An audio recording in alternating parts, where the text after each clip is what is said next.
സ്ത്രീധനത്തിന്റെ പേരിൽ കേരളത്തിൽ ഓരോ വർഷവും 10-15 പെൺകുട്ടികളാണ് ആത്മഹത്യ ചെയ്യുന്നത്. അതുല്യയ്ക്ക് മുമ്പ് ഷാഹിനിയായിരുന്നു, അതിനു മുൻപ് വിസ്മയ, അതിനു മുമ്പ് തുഷാര എന്നിങ്ങനെ എത്ര പെൺകുട്ടികൾ. നിങ്ങളൊരു പെൺകുട്ടിയാണെങ്കിൽ ഈ വീഡിയോ ഇപ്പൊ തന്നെ സേവ് ചെയ്ത് വെച്ചോളൂ.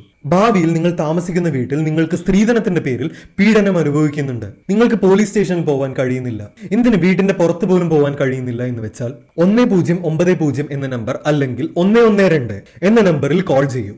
24 മണിക്കൂറും ആക്റ്റീവായ നമ്പേഴ്സ് ആണിത്.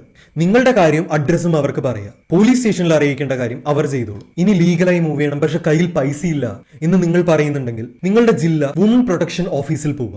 അവിടെ സാമൂഹ്യ നീതി വകുപ്പ് വഴി ഒരു പാനൽ അഡ്വക്കേറ്റ്സ് തന്നെ നിങ്ങൾക്ക് വേണ്ടി ഉണ്ടാവും. അതുവഴി കാര്യങ്ങൾ കറക്റ്റായി മജിസ്ട്രേറ്റിനെ ബോധിപ്പിച്ചാൽ മജിസ്ട്രേറ്റ് സംരക്ഷണ ഉത്തരവ് പാസ്സാക്കും. ഇനി ആ ഉത്തരവ് അയാൾ ലംഘിച്ചാൽ പ്രോസിക്യൂഷനോ ആളങ്ങകത്ത് പോകും. നിങ്ങളെ ഉപദ്രവിച്ച ആളെ വീട്ടിൽ നിന്നും പുറത്താക്കാനുള്ള സൗകര്യം മജിസ്ട്രേറ്റിന് പാസ്സാക്കാം. അല്ലെങ്കിൽ ഭർത്താവിന്റെ ചെലവിൽ തന്നെ നിങ്ങൾക്കൊരു വാടക വീട് ഒരുക്കാനുള്ള സൗകര്യം മജിസ്ട്രേറ്റിന് പാസ്സാക്കാം. ഇത്രയെല്ലാം ഓപ്ഷൻസ് ആണ് നിങ്ങളുടെ കയ്യിലുള്ളത്. എന്ത് ചെയ്യണമെന്നറിയാതെ നമ്മുടെ കേരളത്തിൽ ഇനി ഒരു പെൺകുട്ടി ആത്മഹത്യ ചെയ്യാൻ പാടില്ല. ഈ വീഡിയോ ഉപകാരപ്പെടുമെന്ന് തോന്നുന്നവർക്ക് നിങ്ങൾ ഷെയർ ചെയ്യുക.